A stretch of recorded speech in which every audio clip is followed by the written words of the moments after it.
Hi friends, ఈ వీడియోలో మనము రోజువారీ రాశి ఫలాలలో తులారాశి వారి గురించి తెలుసుకుందాం. ఇక అంతకన్నా ముందు చిన్న రిక్వెస్ట్ ఫ్రెండ్స్, ఈ వీడియో మొదటగా చూస్తున్నట్లయితే లైక్ చేయండి, షేర్ చేయండి, అలాగే సబ్స్క్రైబ్ చేయడం అసలు మర్చిపోవద్దు. మీ యొక్క సపోర్ట్ నాకెంతో అవసరం. ఇక ఈరోజు తులారాశి వారికి చూసుకున్నట్లయితే దూర ప్రయాణాలు ఎవరైతే చేస్తున్నారో వారు వాటిని వాయిదా వేసుకోవడం మంచిది. ఎందుకంటే అడుగడుగున ఆటంకాలే కనిపిస్తున్నవి మరియు వాహన ప్రమాద సూచనలు ఉన్నవి. కాబట్టి తగిన జాగ్రత్తలు తీసుకోండి, లేదా పూర్తిగా వాయిదా వేసుకోవడం మీకు మేలు చేస్తుంది. అలాగే మద్యపానం సేవించి వాహనాన్ని నడపకండి.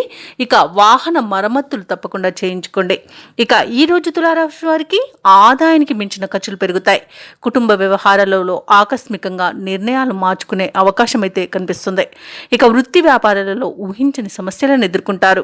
ఇక ఉద్యోగస్తులు ఎవరైతే ఉన్నారో తాము పనిచేసే చోట అదనపు పనిభారం వలన తగిన విశ్రాంతి ఉండక కాస్త ఇబ్బంది పడే అవకాశం కనిపిస్తుంది.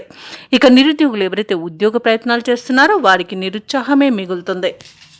ఇక తులారాశి వారికి ఈరోజు అనేక రకాలుగా ఆర్థిక నష్టాలను ఎదుర్కొనే అవకాశం ఉంది. అలాగే అనుకోకుండా వివాదాలను చిక్కుకునే అవకాశం ఉంది. కాబట్టి మధ్యవర్తిత్వం చేయకండి. అలాగే మౌనంగా ఉండడం ఈరోజు మీకు మేలు చేస్తుంది. అలాగే స్వయంకృత అపరాధాల వల్ల, నోటి దుస్తుతనం వల్ల చాలా నష్టపోతారు. ఇక ఈరోజు చికాకులు, గందరగోళ పరిస్థితుల మధ్యనే రోజంతా గడుస్తుంది. ఇక ఈరోజు అనేక రకాలుగా ఇబ్బందికర పరిస్థితులు అనేవి నెలకొంటాయి. కోపం వల్ల కూడా నష్టపోయే అవకాశం ఉన్నందున కాస్త ప్రశాంతంగా ఉండడానికి ప్రయత్నించండి. సరైన నిర్ణయాలు తీసుకోండి. ఇక పెద్దల సలహాలు తీసుకోవడం ఇంకా కాస్త మీకు మేలు చేస్తుంది. అలాగే అనవసరమైన ఖర్చులు, అధిక ఖర్చుల వలన ఇబ్బంది పడే అవకాశం ఉన్నందున కాస్త పొదుపు చేయడం వల్ల ఈ పరిస్థితి నుండి బయటపడవచ్చు. ఇక లేనిపోని అపవాదులను ఎదుర్కొంటారు. ఉద్యోగస్తులైతే తమ ఉన్నతాధికారుల నుండి అపవాదులను ఎదుర్కొని అవమాన అవుతారు.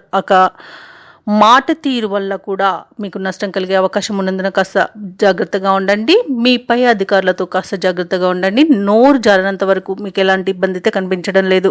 ఇక విద్యా విషయంలోనూ కూడా విద్యార్థులు తడబడే అవకాశం కనిపిస్తుంది. మరియు సమయపాలన పాటించకపోవడం వల్ల కూడా నష్టపోయే అవకాశం కనిపిస్తుంది. ఇక ఉద్యోగస్తులు తాము చేసే పొరపాట్ల వలన మరియు తీసుకునే లంచాల వల్ల కూడా ఉద్యోగాన్ని కోల్పోయే అవకాశం కనిపిస్తుంది. ఇక ఈరోజు తులారాశి వారికి విలువైన వస్తువులను, ఆభరణాలను పోగొట్టుకునే అవకాశం ఉన్నందున వాటి విషయంలో జాగ్రత్తగా ఉండండి. ఇక అనారోగ్య సమస్యలు కూడా తలెత్తే అవకాశం కనిపిస్తున్నందున ఔషధ సేవనం చేయండి. తగ్గకపోతే వైద్య సంప్రదింపులు చేయడం మీకు ఎంతో మేలు చేస్తుంది. అలాగే ఈరోజు ఆహార నియమాలు పాటించండి. వేళకు తినడం, వేళకు నిద్రించడం చేయడం వల్ల కూడా మీకు ఆరోగ్య స్థితి అనేది మీ చేతుల్లోనే ఉంటుంది. ఇక రాజకీయ నాయకులకు అవమానాలు తప్పవు. ఇక ఈరోజు సినీ రంగం వారికి కూడా నష్టాలు అనేవి ఎదుర్కొనే అవకాశం కనిపిస్తుంది. వైద్య రంగం వారికి కూడా అవమానాలు తప్పకపోవచ్చు. ఇక వ్యవసాయదారులు కూడా మోసపోయే అవకాశం కనిపిస్తుంది. ఇక షేర్ మార్కెట్లలో పెట్టుబడులు పెట్టకపోవడమే మీకు ఎంతో మేలు. అలాగే విదేశాలలో విద్యాపరంగా, వృత్తిపరంగా, వ్యాపారపరంగా ఎవరైతే నివసిస్తున్నారో వారికి ఆర్థికంగా మోసపోయే అవకాశం కనిపిస్తున్నందున ఎవరిని అంత త్వరగా నమ్మకండి. కొత్త వారిని నమ్మి పనులు అప్పగించకండి. అది మీకు ఈరోజు మేలు చేస్తుంది. ఇక తులారాశి వారికి ఈరోజు ముఖ్యంగా గుర్తుంచుకోవాల్సింది దూర ప్రయాణాలలో అవంతరాలు అయితే కనిపిస్తున్నవి. శ్రమ మరింత పెరిగినా కూడా మీకు ఫలితం అనేది కనిపించక ఇబ్బంది పడతారు. అలాగే ముఖ్యమైన పనులు ముందుకు సాగని పరిస్థితి, ఆరోగ్యపరమైన చికాకులు ఎదుర్కొంటూనే దైనందిన కార్యక్రమాల్లో పాల్గొనాల్సి వస్తుంది. ఆర్థిక లావాదేవీలు కూడా మందగిస్తాయి.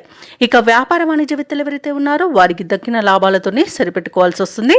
ప్రభుత్వ ఉద్యోగస్తులకు స్థాన మార్పులు జరిగే సూచనలు కనిపిస్తున్నవి. ఇక కళాకారులకు, పారిశ్రామికవేత్తలకు కొన్ని ఇబ్బందులు అయితే తప్పకపోవచ్చు. విద్యార్థులకు నూతన విద్యా అవకాశాలపై నిరాశ చెందవలసి వస్తుంది. ఇక ముఖ్యంగా మహిళలకైతే ఈరోజు సామాన్యంగానే గడిచిపోతుంది. ఇక తులారాశి వారికి అదృష్ట రంగు గులాబీ, ప్రతికూలమైన రంగు ఆకుపచ్చ, అదృష్ట సంఖ్య 9. ఈరోజు తులారాశి వారు ఆంజనేయ దండకాన్ని పఠించడం, అలాగే సుబ్రహ్మణ్య స్వామి ఆరాధన చేయడం వలన మంచి శుభ ఫలితాలను పొందుతారు. అలాగే పనులలో వచ్చే ఆటంకాలని తొలగించుకోగలుగుతారు.